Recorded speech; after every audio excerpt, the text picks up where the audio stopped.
Hello, this is The Entrepreneur. I'm your host, Faith Katai. Enterprise development is key for economic transformation and job creation.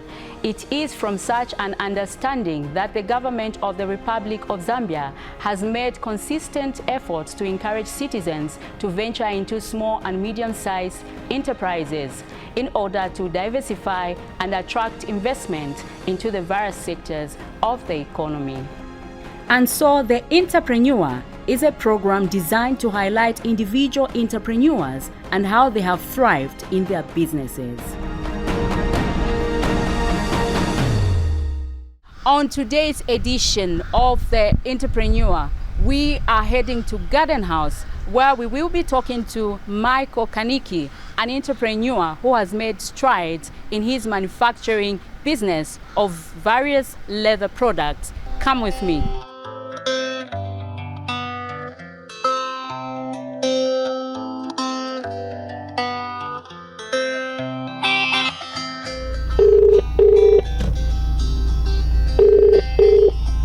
Hello. Hello, is that Michael Kaniki? Yes, this is Michael Kaniki. Okay, we are on our way coming to Garden House. Okay, great. Fine, yeah. All right. Thank you.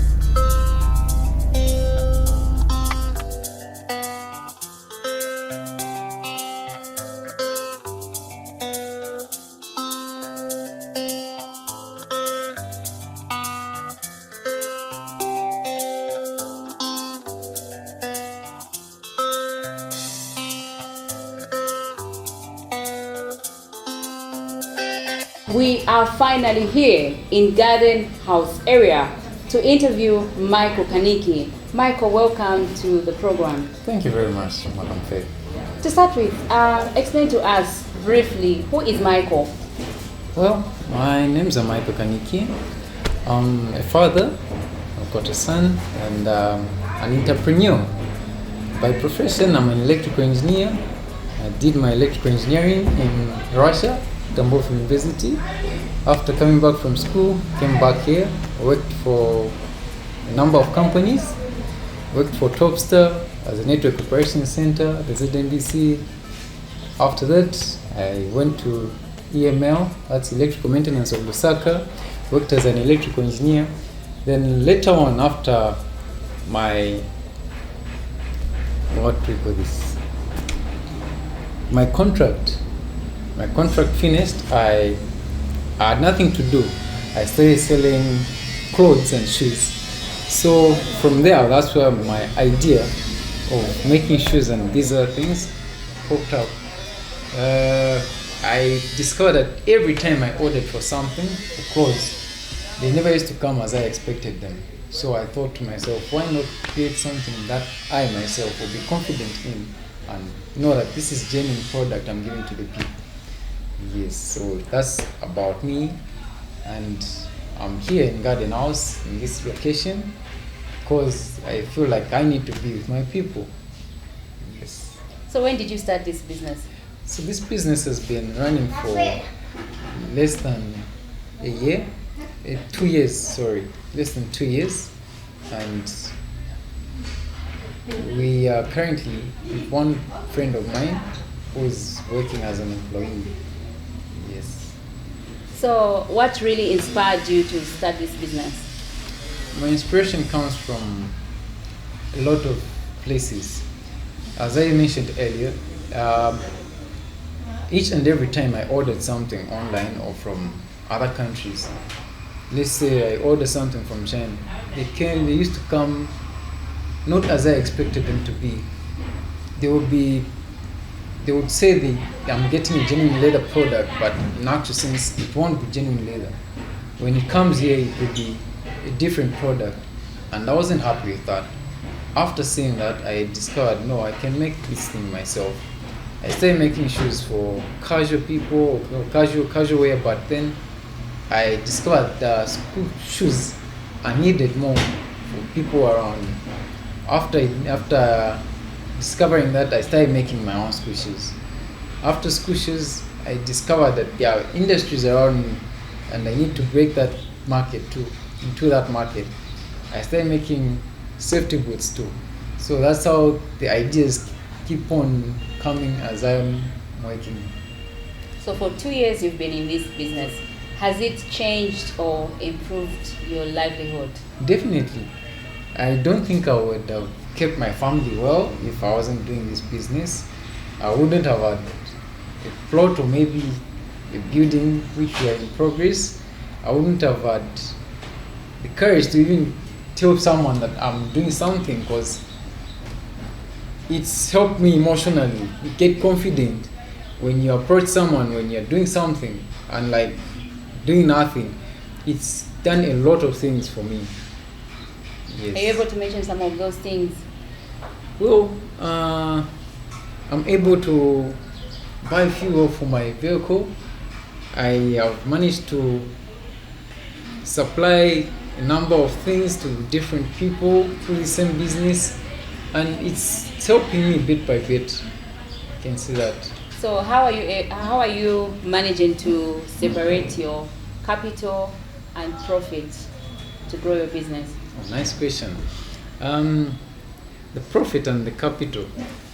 Every time I make a sale from my products, I usually get the capital out of that money, the gross money I've received. Then the remainder, which is obviously the profit, is supposed to be shared in half, and after getting same profit from another product I've sold, I couple those two to make another product.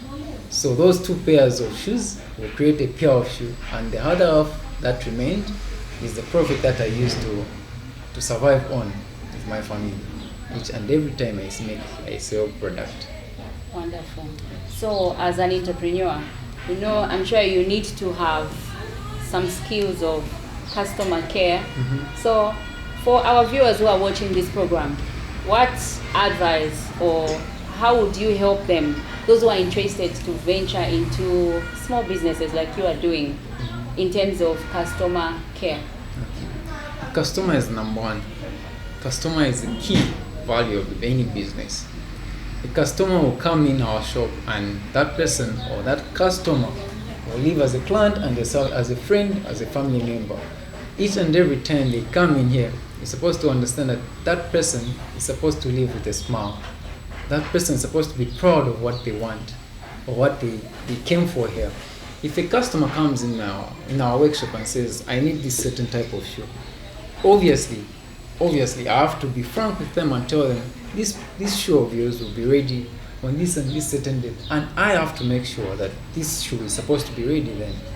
Each and every time a customer comes for repairs, let's take for instance, and you've got a consignment with another client, you explain to that customer, tell them, no, right now I won't be able to work on your pair, but it will be worked on this date. Most of them do understand that they are just still like humans just like us most of the time. So they basically understand, and they see that, okay, this person is genuinely not holding me back, but telling me what is happening. So customer is number one and the key to every business. We love customers and we always want them to live as family each and every time. That's great. So in terms of challenges, have you faced any challenges in your business? Definitely. As an entrepreneur, the road is not as smooth as everyone portrays it to be. They'll tell you have a tag name CEO, but that's not how it is in this world. There are times when it gets really lonely, and there are times when you don't have anything really in your pocket, and someone knowing you as an entrepreneur, they'll think you've got money with you each and every time. No, truth is, as an entrepreneur, be ready to stand by yourself. There are times when you want to move with people, but people are not willing to move with you. Those are some of the challenges you find. Yeah, let's take for instance, in my business, there's the moment I needed a lot of people to work with.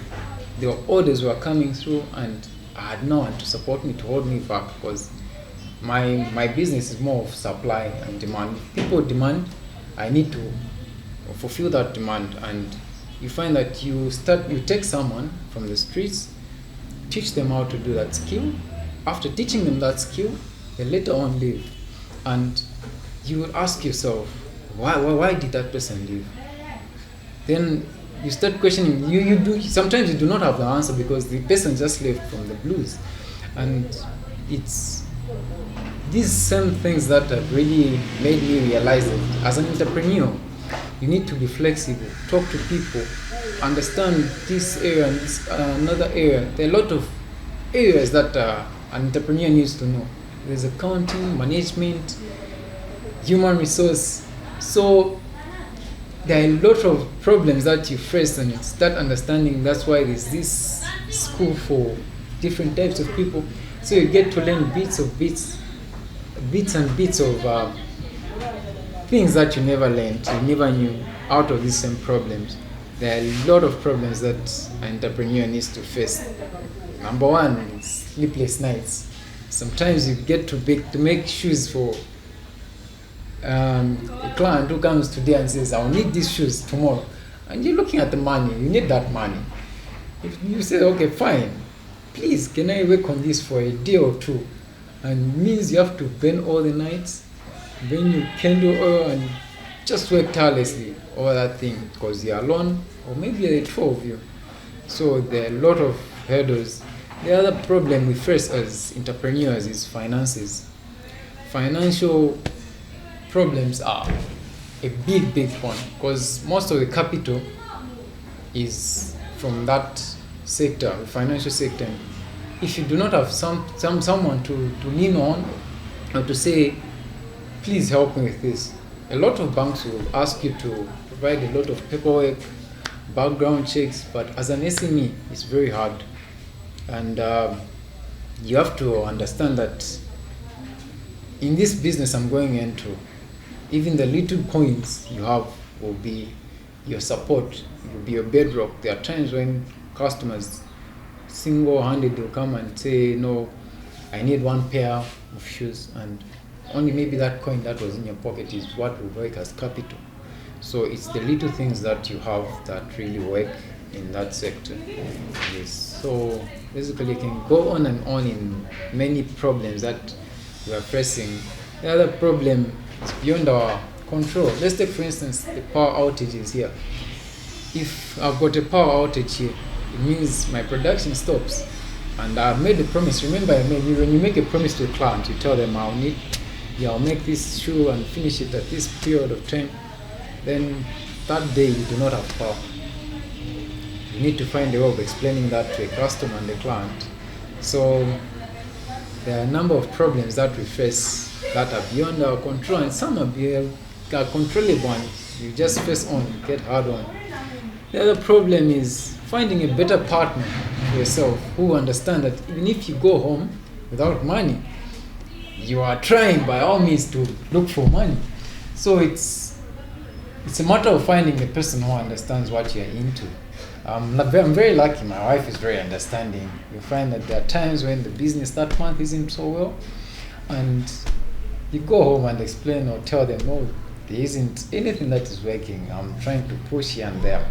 So I'm very sure people that want to be entrepreneurs should be ready for these minor problems or minor setbacks, but the main thing and the whole thing is that at the end we get what we want. The satisfaction and the motivation really comes through. A lot of people will give you motivation, they'll help you through. Got a lot of clients or customers who came through. So you sat with them, you tell them, oh, this is what happens. Let's take for instance, I've got this man who came through, Mr. Aaron. He came and told me, very good, he motivated me, I can say. There are times when you sit and you do not have any client, and he tell you, don't worry, it's the start of things, and things are going to be good. So it's a step at a time.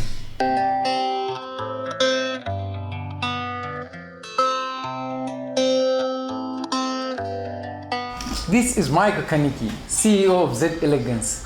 Keep watching The Entrepreneur on Zanis TV. In case you have just tuned in, this is The Entrepreneur, and I'm talking to Michael Kaniki, who manufactures and designs shoes like the one I'm holding in my hand.